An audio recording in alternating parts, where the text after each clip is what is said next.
Right, వీటికి సంబంధించి ఇంకా తాజా అప్డేట్స్ అందించడానికి మా కరస్పాండెంట్స్ ఇటు కిరణ్ లైవ్ ద్వారా సిద్ధంగా ఉన్నారు, అలాగే రంజిత్ కూడా సిద్ధంగా ఉన్నారు. ఫస్ట్ రంజిత్, ఏదైతే దోపిడీ దొంగలు బీభత్సం సృష్టిస్తున్నారో అవుట్స్కట్లో ఎక్కడ పడితే అక్కడ దొంగతనాలకు పాల్పడుతున్నటువంటి పరిస్థితి కనబడుతుంది. ఇటు బోరంపేట కావచ్చు, ఇంకా మిగతా ప్రాంతాలకు కూడా కావచ్చు, ఎక్కడికక్కడ దోపిడీ దొంగలు తాళం వేస్తున్నటువంటి ఇళ్లను గుల్ల చేస్తున్నటువంటి పరిస్థితి కనబడుతుంది.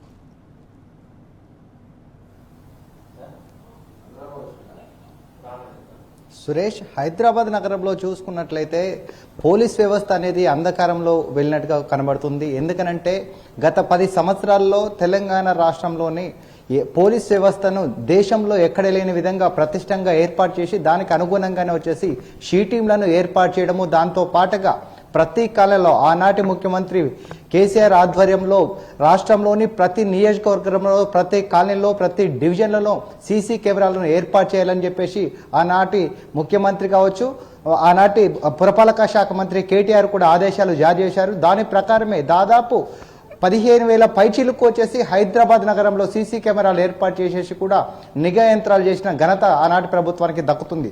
దానికి అనుగుణంగానే పోలీస్ వ్యవస్థలో రివ్యూ మీటింగ్లు ఏర్పాటు చేయడము, దిశానిర్దేశాలు ఏర్పాటు చేయడము, వర్షాలు వచ్చినప్పుడు వర్షాలకు అనుగుణంగా ట్రాఫిక్ పోలీసులకు కావచ్చు, లా అండ్ ఆర్డర్ పోలీసులకు కావచ్చు, దాంతో పాటుగా ఎస్డీఆర్ఎఫ్ కావచ్చు, ఎన్డీఆర్ఎఫ్ ప్రతి వారికి కూడా ఏర్పాటు చేసుకుంటూ ప్రతి ఒక్కరూ ఏ విధంగా చర్యలు తీసుకోవాలి, ఎక్కడ యూటర్న్ చేపట్టాలి, డైవర్ట్ చేయాలనే పద్ధతిలో చేపట్టారు. కానీ అది ఇప్పుడు గాడి తప్పిన పరిస్థితులు కనబడుతుంది. దాంతో పాటుగా చూసుకున్నట్లయితే దొంగలు అనేది హైదరాబాద్ నగరాన్ని ఒక అడ్డాగా చూసుకొని కూడా ఒకవైపు బోరంపేట కావచ్చు, మరోవైపు ఇది బీదర్లో దొంగతనానికి ఏటీఎంలో దొంగతనం చేసి కూడా ఏటీఎంలోని డబ్బులు దొంగిలించేసి హైదరాబాద్ నడి బొడ్డుకు వచ్చేసి కూడా తలదాచుకున్న పరిస్థితులు కనబడుతున్నాయి. ఆ దొంగలని బీదర్కు సంబంధించిన పోలీసు బలగాలు వచ్చేసి హైదరాబాద్ నగరంలో గాలించినప్పటికీ కూడా వాళ్ళు ఇప్పటికీ కూడా దొరకని పరిస్థితులు కనిపిస్తుంది. అంటే గత 11 రోజులు జరుగుతున్నప్పటికీ కూడా వాళ్ళ యొక్క వివరాలు అనేది ఈ రోజు వరకు తెలుసుకోలేని పరిస్థితి. దాంతో పాటుగా సైబరాబాద్ లిమిట్స్లో చూసుకున్నట్లయితే మైల్దేవ్ పెళ్లి కావచ్చు, దాంతో పాటుగా జగదిగుట్ట కావచ్చు, దానితో పాటుగా జీడిమిట్ల పరిసర ప్రాంతాల్లో లా అండ్ ఆర్డర్ పోలీసులు డ్రైవ్ నిర్వహించేసి కూడా చేసినట్లయితే దాని లాక్డౌన్ ఏదైతే నాకాబంద్ ఏర్పాటు చేశారో నాకాబంద్ ఏర్పాటు చేసిన గంటల సమయంలోనే దానికి సమీపంలో ఉన్నటువంటి ఏటీఎంని బద్దలు కొట్టేసి దాంట్లో ఉన్న డబ్బులు వెతికెళ్ళిన పరిస్థితులు కనబడుతున్నాయి. కానీ ఆ దొంగలని అక్కడ నాకాబంద్ ఏర్పాటు చేసినటువంటి పోలీసులు ఎందుకు గుర్తించలేకపోయారు? అసలు పోలీస్ వ్యవస్థ అనేది ఏం చేస్తుంది? నిద్ర మత్తులో ఉందనేది కూడా ప్రతి ఒక్కరికి కూడా ప్రశ్నార్థకంగా కనబడుతుంది. ఇకపోతే చూసుకున్నట్లయితే హైదరాబాద్ చుట్టుపక్కల ఒకవైపు సైబరాబాద్ లిమిట్స్ కావచ్చు, హైదరాబాద్ లిమిట్స్ కావచ్చు, రాచకొండ లిమిట్స్ కావచ్చు, ప్రతి వైపు కూడా దోపిడీ దొంగలు అనేది కూడా అదుపు లేకుండా పోతుంది.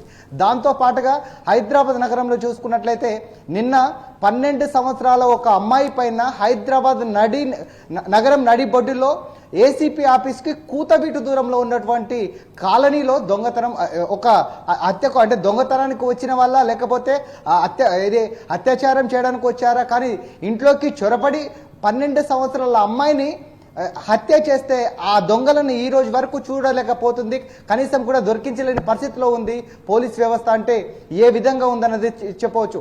దాంతోపాటు చూసుకున్నట్లయితే ఈ నెల 11వ తారీఖు రోజున కేపీహెచ్పి ప్రాంతంలో ఇంట్లో ఉన్న వృద్ధ దంపతుల దగ్గర బంగారం దొంగిలించడానికి వచ్చిన దొంగలు ఇంట్లోకి చొరబడి వాళ్ళిద్దరిపైన కత్తితో వచ్చేసి దాడి చేసి వాళ్ళ దగ్గర ఉన్న డబ్బుతో పాటుగా కూడా బంగారు ఆభరణాలు వెతికెళ్ళిన పరిస్థితులు కనబడుతున్నాయి.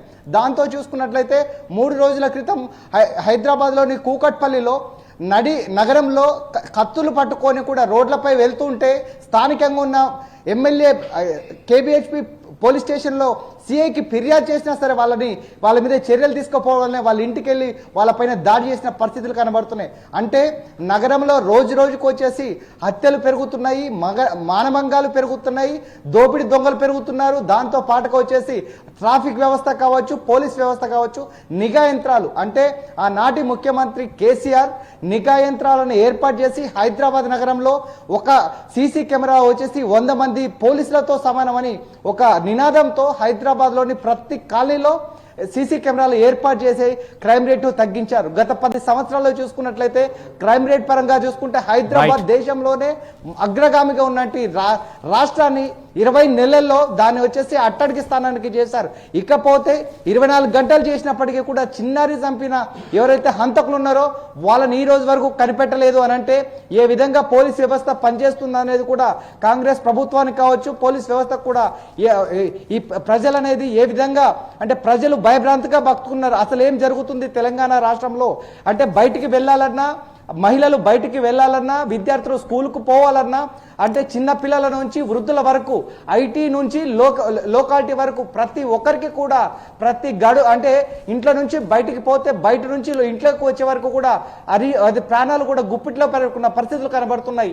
ఈ విధంగా తెలంగాణ రాష్ట్రంలో 20 నెలల్లో కాంగ్రెస్ ప్రభుత్వం ఏర్పడిన తర్వాత ఒక రివ్యూ మీటింగ్ లేకపోవడం, దానితో పాటుగా ఏదైతే లా అండ్ ఆర్డర్ పోలీస్ శాఖకు వచ్చేసి హోంమంత్రిగా పనిచేస్తున్నటువంటి స్వయాన ముఖ్యమంత్రి రేవంత్ రెడ్డి దానిపైన వచ్చేసి దృష్టి సారించకపోవడంలో ఇలాంటి అగత్యాలు చెప్తున్నాను కూడా ఇప్పటికే స్థానికులందరూ కూడా వాపోతున్న పరిస్థితి కనబడుతుంది. Suresh, right, thank you Ranjith.